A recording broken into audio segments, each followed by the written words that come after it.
Hi, and welcome to my Azure Quick Hit series. Today we're going to build a simple load balancer in front of two IaaS servers running Internet Information Server. All right, let's get started. So the first thing I'm going to do is create a resource group. In this case, I'm going to call it TMLB Demo, the subscription I'm going to use, and the location I'm going to put it. In my case, I'm going to use Canada East. Click on Create. So once you've got the resource group built, you need to add a couple of servers. And I'm not going to cover how to build a server in this particular this demo. It's fairly common knowledge now. If you'd like to see it, leave me a comment below and I'll add it in. But what I've done is created two web servers based on DS2 v2s, and then I installed the web server, IIS server. I then added one page. We'll just take a quick look at those. So click on this web server one, and I'm going to click on this, copy this IP address, put it up here, type in Control V, and you're going to see it shows up as web server one. If we go to the other guy, scroll over here for a second, web server two, public IP address, copy it, just add it over here. And anybody guess what this one's going to be? Yeah, web server 2. All right, so we've got two IaaS servers running IIS, one serving up web server 1 page, one serving up web server 2 page. So now what we want to do, is to put a load balancer in front of these two. So two things have to happen. The first one is we have got these public IP addresses associated with the machine. So we're going to get rid of those because we don't want these machines actually publicly facing. We want them to be behind the load balancer. So first of all, let's go into networking. And we're on web server 2 right now. We're going to go to this guy here, the network interface. Okay. And IP configurations. IP config 1, that's the default. And public IP, we're going to say disabled and save. All right, let's go back to all the way back here to web server 1.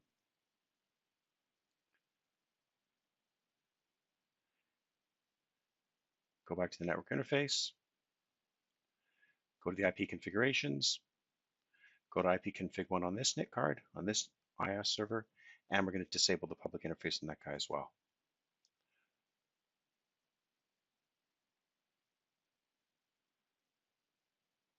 Just check the status here to see if these things are actually running. And once it's saved, once the change has been made, we'll just go back up and check that we no longer get information from that machine. This should give us a file not found, right, or a page not found. And the same thing with this guy. Okay, they're going to take a few seconds to time out. Page can't be reached, and we're going to get the same message here, page can't be reached. Excellent, that's what we want to see. So now, close this out. We can close the notifications window there. Close these guys down, close this guy, close this guy. Go back into the resource group. And this time we're going to add a load balancer.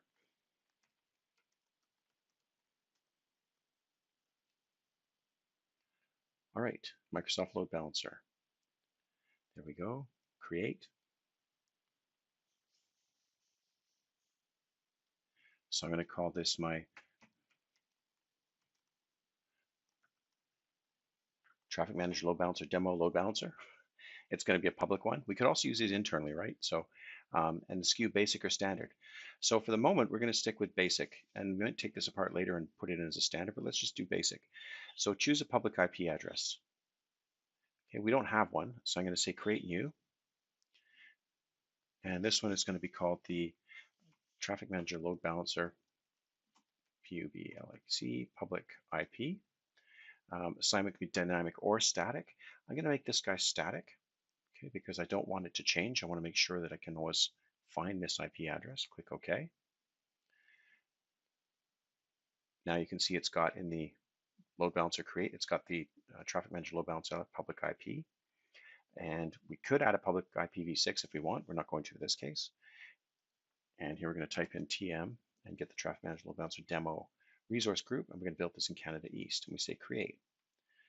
And This takes about anywhere from 15 to 20 seconds. So I'm just going to pause it for a minute. Okay, that took about 30 seconds to a minute to create actually. And if I look on here, we can just see deployment successful. The load balancer is up and running. All right, so let's go to resource. Close this notifications window. And you're going to see here, we have what's called the front-end IP configuration. If we look at this, we're going to see that that's the Traffic Manager Load Balancer public IP has been associated with the front end of this load balancer, right? If we go to back-end pools, we have no back-end pools defined yet. The back-end pool is the pool of resources or pool of machines that we're going to actually load balance against. So we're going to add here, and the name of this is going to be the TMLB IIS pool in this case, and it's going to be associated to an availability set. Now, when I built these servers, I made sure I used managed disks and I added them to an availability set. So it's going to show me which availability sets are around, and here's the one I want, TMLB availability set. I'm going to add the target IP. So in this case, I've got to choose the first machine, web server 1.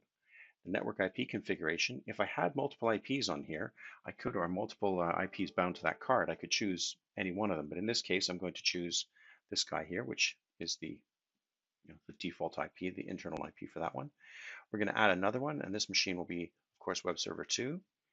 And the IP configuration for that will be the next one in line. All right, once we've done that, we can click OK. And this is going to build the load balancer backend pool. So this is nice because now I've got public facing web servers hidden behind a load balancer, right? And we're basically natting in the background here. So health probes, these can be used to, if I add a health, updating, sorry, it's still in the process of building the backend pool. I've got to wait for that to complete. All right, that's created. So now let's add a health probe. And all the health probe does is tell the load balancer that the machines are up and running. So we'll just call this one TMLB health probe. Yes, port 80, that's all we've got. And consecutive failures before it moves over to the other guy. That'll be perfect. And that's all there is to this. It's dead simple. All right, we're going to see updating over here, notifications, creating the probe. And that's successfully completed too. Load balancing rules. So we might want to add a rule in here because in this particular case, it doesn't matter. They're just static pages. But if it was a dynamic page or there was a page that you required session affinity for, we definitely want to have that in place. So TMLB-LB rules. Front-end IP address is correct. TCP is our protocol. 80 backend. So yes, we could do port translation as well. You could service it up on a different port if you wanted to. That's the backend machine, sorry, the backend pool, 2 machines, the health probe we've got, and session persistence. This is where we want it based on client IP and protocol, or none. So in this case, I'm going to just do, I guess I'll do client IP.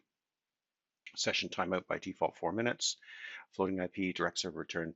If you want to enable this, the guidance is, as you can see here, only when configuring SQL always on availability groups, right? If this is sitting in front of one of those.